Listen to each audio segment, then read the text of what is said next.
Good morning, everyone. My name's Lentz. I'm one of the pastors here. If you couldn't tell from the children's moment and from that clip from the movie The Intern, we're talking about generation gaps this morning. We are in a sermon series called American Spirituality, Concerning Trends, and Reasons for Hope, taking a look this morning specifically at generation gaps. And as you look around this church, you might think, I don't really think that that's a problem, and you'd be correct.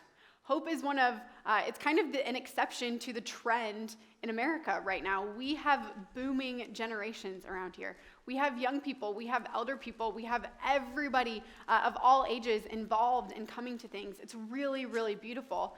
That actually gives us an opportunity to show our friends, our family, our community what healthy spirituality looks like, what growth in your faith life and in a church looks like.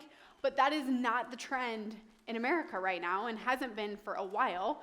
As we start off, I want to show you just some brief statistics. I won't spend too much time here, but so you get a broad idea of what's actually happening in the church in America.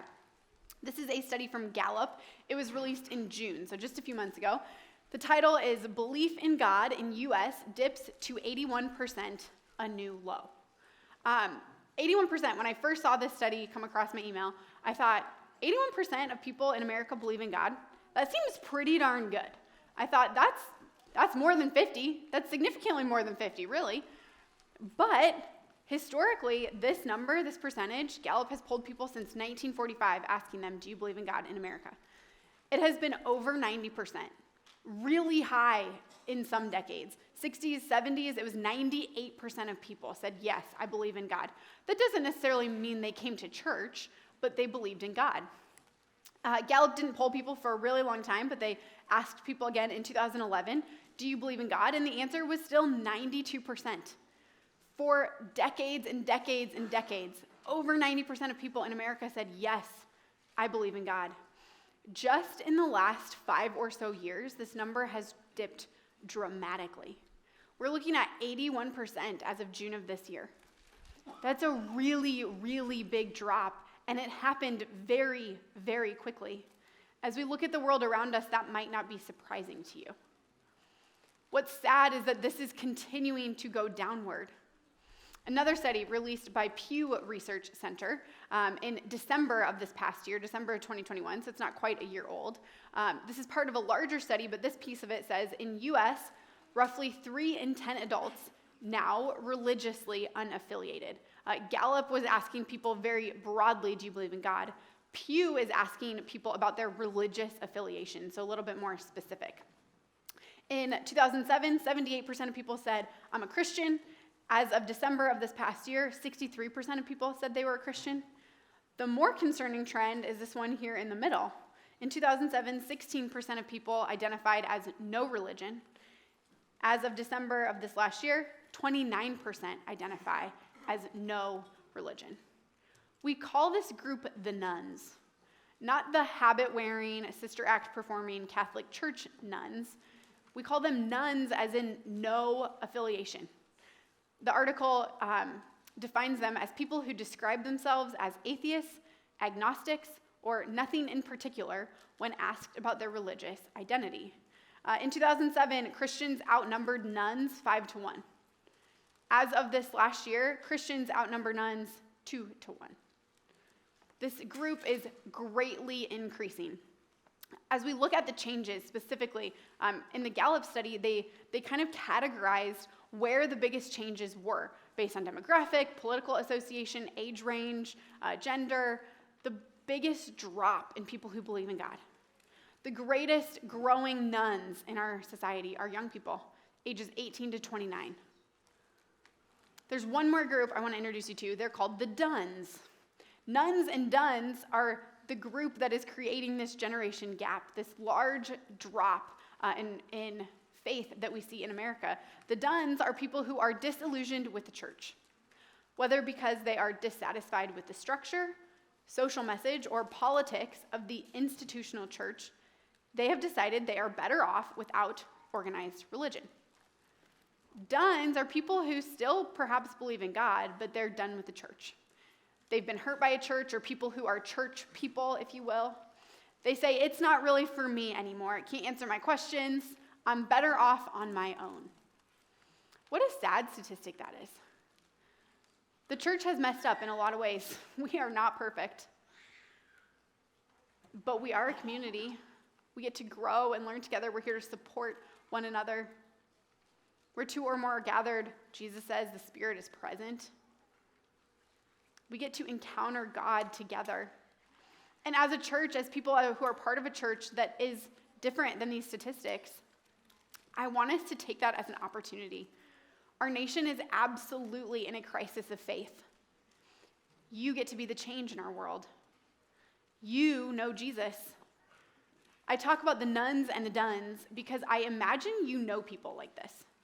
I imagine there are people in your life, friends, loved ones, people in your neighborhood who identify in one of those categories. I have friends and family members in both of those categories. I know a lot of duns, people who've been part of church and are like, it is not for me anymore. We talk a lot about church hopping. Like, we're just checking out this church or that church. We're looking for something that fits perfectly, and it's not going to exist. We're going to talk about growing in knowledge here in just a minute. But I want you to know that we have an opportunity to reach these people. We're not inviting them to come and know Jesus better, have head knowledge of Jesus better. We're inviting them into a relationship that will change their life. And that's what I want to talk about for the rest of our time together, is your relationship with Jesus, because it starts with your relationship with Jesus, not what you know about Jesus, your relationship with him. Martin Luther stood at a critical point in history where he was about to be a done. Martin Luther was a Catholic priest who saw a lot of stuff in the church he did not agree with. There were problems, there were political messages, there were things that were not right. And rather than tossing up his hands and saying, I'm done, this is not biblical, this is not working for me, he nailed 95 theses to a door in Wittenberg, Germany, and said, let's change, let's grow. And it brought about the Protestant Reformation. How's your faith growing? Is it changing? It doesn't have to fall in line perfectly with the church that you are a part of. It has to fall in line with who you know Jesus to be, your relationship with Jesus. Over the last couple of weeks, you've heard Pastor Scott and Emily preach on some of the core values at Hope. I will unapologetically put some of those core values in front of you today. One of those that you've heard preached is following Jesus is a growing experience. How is your faith journey growing?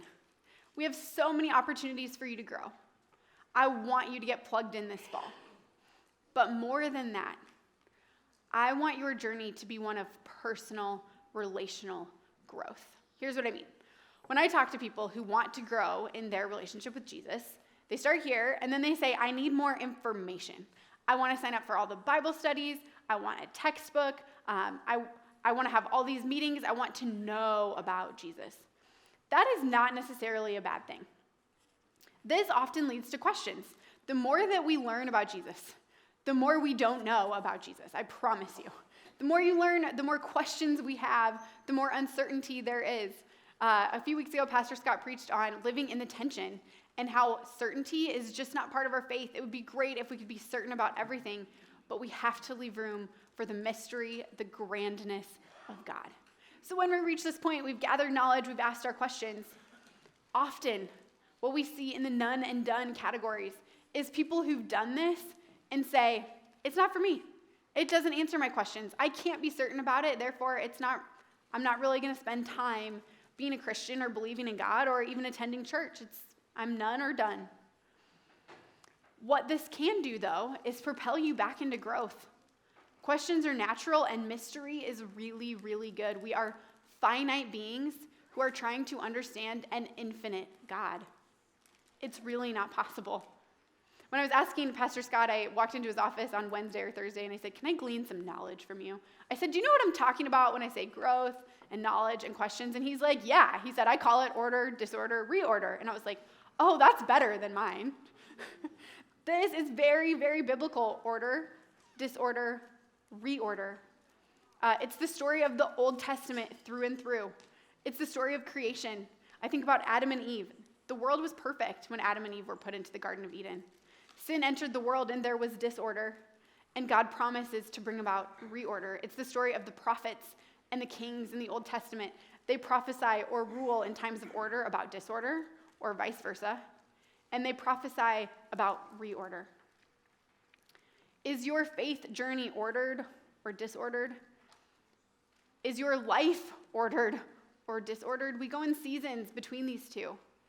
And it's really easy to toss up our hands and say, I'm done. I don't need reorder. I just don't need God. I'm going to control this stuff. I'm going to figure things out for myself. I'm going to be certain about what I can be certain about. And this is the growing gap that we see in our world. The church is not perfect, and I promise you we cannot answer all of your questions. There's supposed to be room for mystery, but God absolutely promises to bring about reorder. We are a culture that loves knowledge.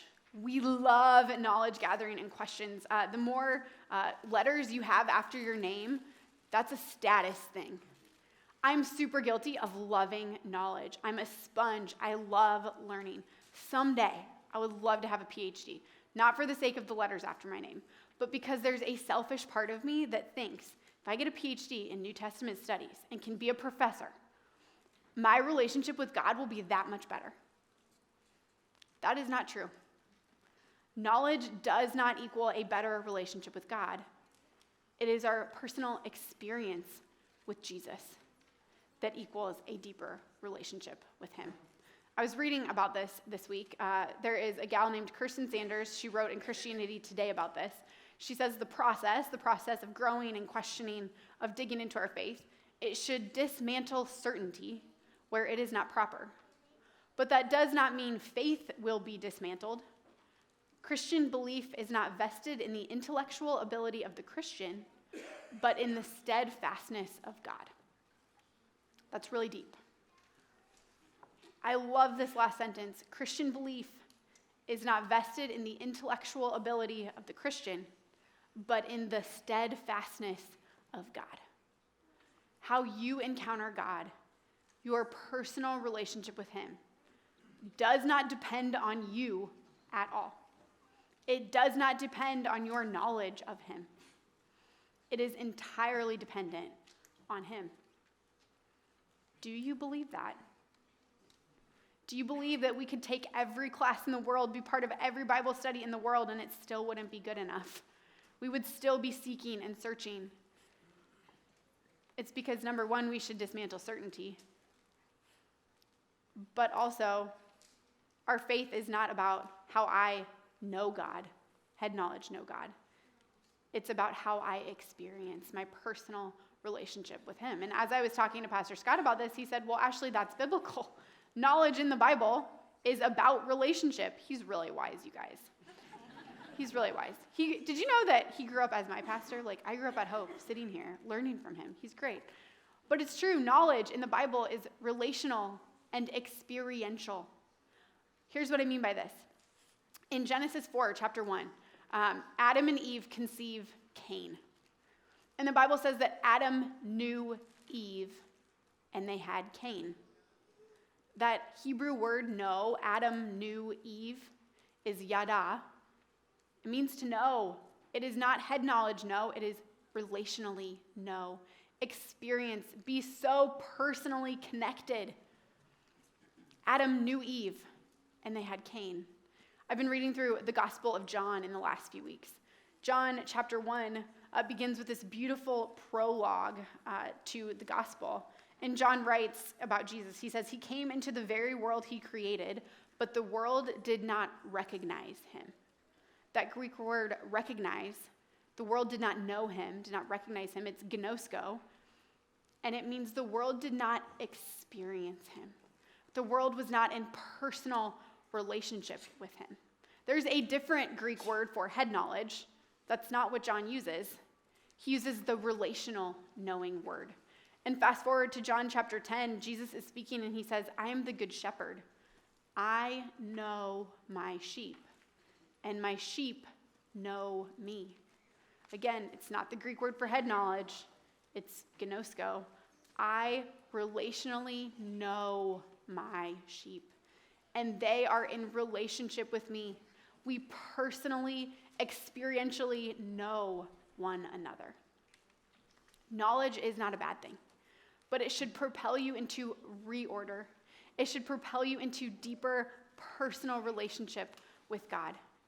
Kirsten Sanders sums up her article in Christianity Today like this. Next slide, if you would, please. Thank you. She says, many Christians have learned to put knowledge before love, along with the idea that we must understand God before we can love him. But putting love before certainty allows us to know that we are loving God and not simply our own intellectual beliefs. We live in a world that highly values head knowledge. That is not a bad thing. But when it comes to your personal relationship with God, do not let head knowledge get in the way of loving him, of actually being in relationship with him. Don't hear me say don't sign up for fall classes. I absolutely want you to sign up for fall classes. Knowledge is empowering. It will help you grow in your relationship. What I want you to hear me saying is your personal experience with him is how you're going to grow. And as we step into the generation gap of people not believing in God and not needing the church, what is going to speak far louder than your knowledge of the Bible or your knowledge of hope is your personal relationship with him. If people see you and they say, you go to church, I have some questions about Jesus, certainly spend some time talking to them. But way deeper than that, you can give them all the knowledge in the world. You need to invite them to experience him, not to experience hope, to come in and have a relationship with him. We are rebuilding our prayer ministry here at Hope Ankeny. It's been on my to-do list for a very long time to just breathe new life into that ministry. And we have a staff person, Tiffany Durham, who is really passionate about prayer, and she has some time to do that this fall. One of the best ways you can revive or reorder your personal relationship with Jesus is to pray. I invite you all to come to prayer group. It launches Thursday, September 15th at 5:30. You don't have to come and be a prayer person. You have to come and be willing to talk to other people. It's a social gathering, super low bar commitment. Come for 5 minutes if you want. Just get to know other people. Start building relationships. When we build relationships in community centered around Jesus, it will help us know him better. In the movie The Intern, Robert De Niro is obviously the intern, but comes with a wealth of corporate knowledge. And I found it really interesting as I watched this movie this week, which, by the way, it's a really cute movie. You should all watch it. I found it interesting that throughout the whole movie, he never gives advice to Anne Hathaway about how to run a company. He certainly knows. He has head knowledge of how to do that. But as she is building this company, it is far exceeding what she ever thought it would be. And throughout the movie, she is pressured to hire a CEO because they're going to have more head knowledge about how to run a company. And at a critical moment in the movie, in her journey, she decides she should probably hire a CEO. Her marriage is falling apart. She doesn't really have time to invest in things that she wants, and so she thinks that that will be the answer. But Robert De Niro has built a relationship with her. He hasn't shared his head knowledge throughout the whole movie. And at this point in time, she needs that relationship. Watch as they talk about this.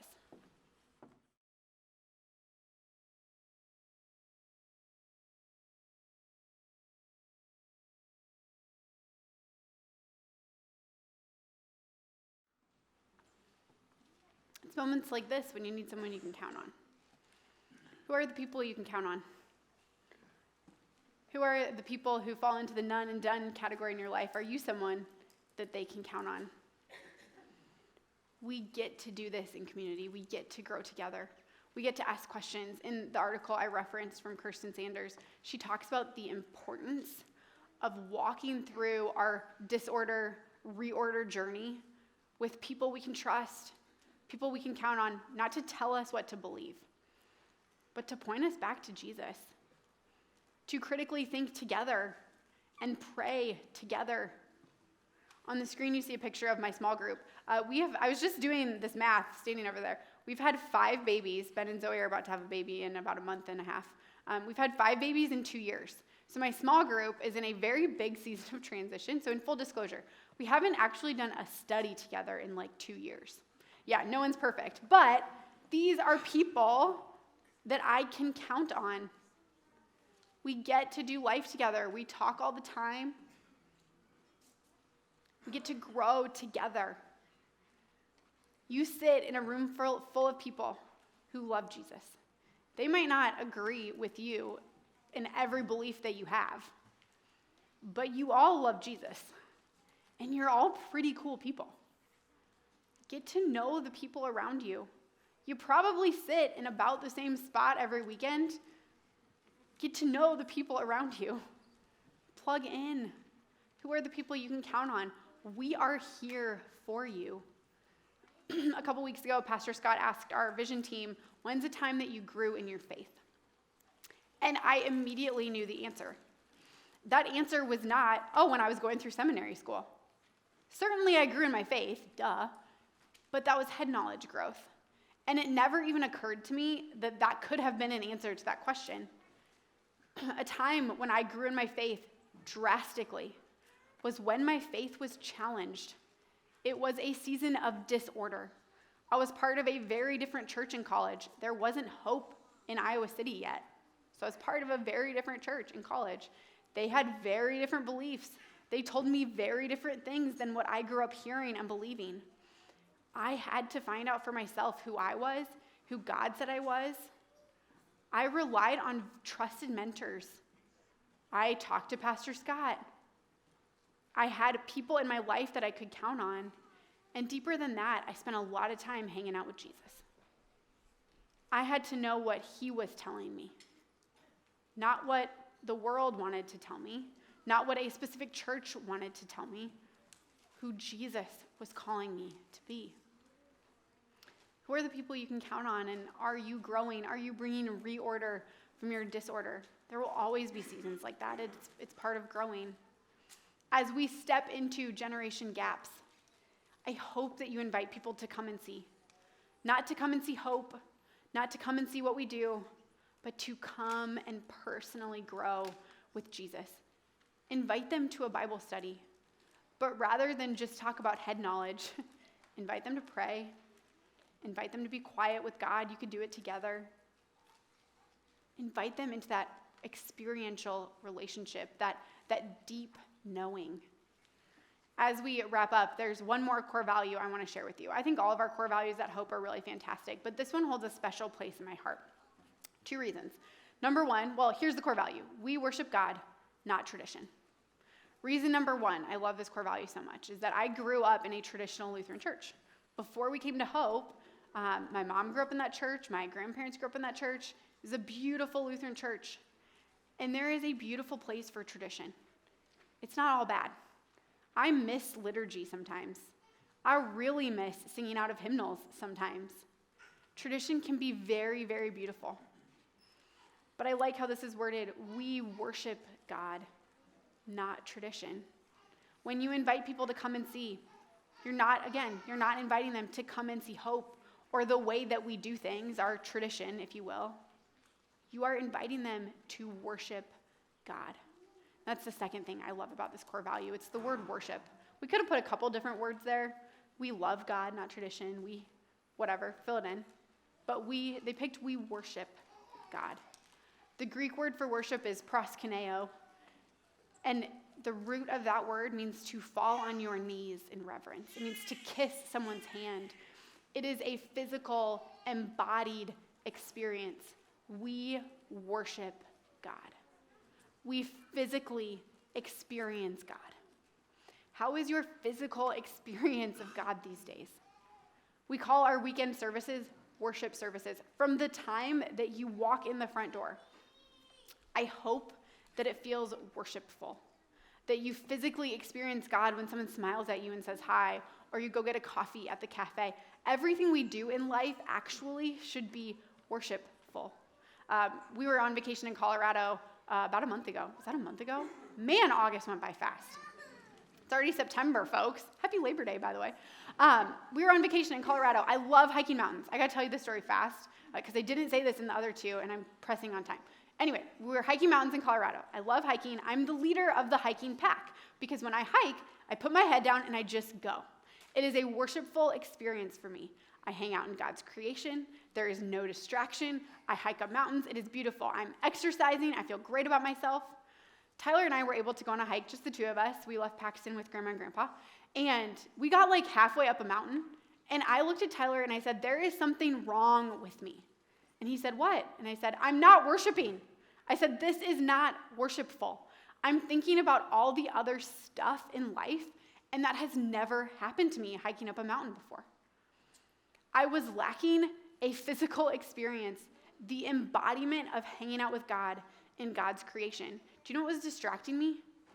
All the stuff of the world, worry, things I shouldn't have been caring about, the emails sitting in my inbox, whether Paxton was being taken care of. Of course he was being taken care of, right? He was with his grandparents.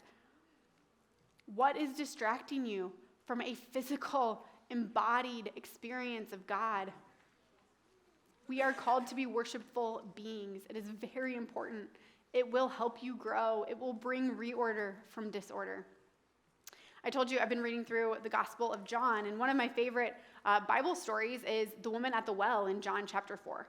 We know this story really well. We talk about it often. There's a woman at a well. Jesus encounters her. He offers her living water. He says, go and get your husband. And she says, I don't have one. He says, I know, you've had 5. And that's about where we end the story. She goes and tells her community. They start to believe. She's an evangelist. It's really cool. But we don't usually read some of the verses kind of in the middle here. I'm going to pick up in John chapter 4, verse 19, if you have your Bibles or Bible apps. Sir, the woman said, you must be a prophet. So tell me, why is it that you Jews insist that Jerusalem is the only place of worship, while we Samaritans claim it's here at Mount Gerizim where our ancestors worshipped? Jesus replied, believe me, dear woman, the time is coming when it will no longer matter whether you worship the Father on this mountain or in Jerusalem. You Samaritans know very little about the one you worship, while we Jews know all about him, for salvation comes through the Jews. But the time is coming, indeed it is here now, when true worshipers will worship the Father in spirit and in truth. The Father is looking for those who will worship him that way. For God is spirit, so those who worship him must worship in spirit and in truth. Did you hear the word worship repeated like a whole bunch of times in those verses? When we see repeated words in Scripture, they're important. I don't know how I missed this before. I was reading this like a couple days ago, and I was like, worship, worship, worship, worship, worship. That seems really important. It is. Jesus is telling her, it doesn't matter where you're doing this. You don't need to go to Jerusalem. And he also says, Samaritans don't know that much about God, and Jews do. And he essentially says that head knowledge isn't important. For God is spirit, so those who worship, those who encounter him, physically experience him, we worship in spirit and in truth. I want you to experience that. I want you to know that your personal faith is not dependent on what you head knowledge know. It's dependent on your experience of God. And really, that's up to him and for you to spend time with him. All of this brings us back to Psalm 100. It's the psalm that you heard read at the beginning of this worship service. Shout with joy to the Lord, all the earth. Worship the Lord with gladness. Come before him singing with joy. Acknowledge that the Lord is God. He made us and we are his. We are his people, the sheep of his pasture. Worship the Lord with gladness. Experience him with gladness. Acknowledge the Greek translation of this Hebrew word is gnosko.